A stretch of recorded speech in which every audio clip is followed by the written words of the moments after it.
Woo! Grabe mga lods. Ang hirap pala magtanim ng niyog.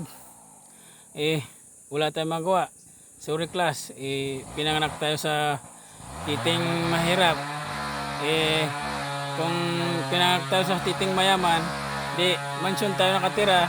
Hindi tayo sa dito magbubukid. Ang hirap naman.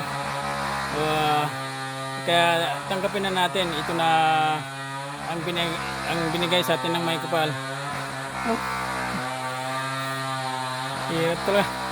Ayun mga lods. Ayun ko naman.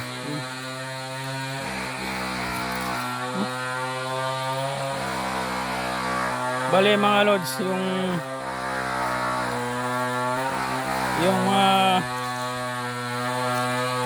na pinutol lang na niyog, yung hindi na namunga, yung matagal na siguro hindi pa ako nabubuhay, 19 pulgatin pa, kaya hindi na namunga, kaya pinutol niya. Kaya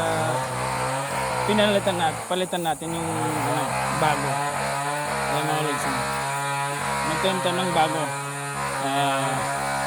mga lods.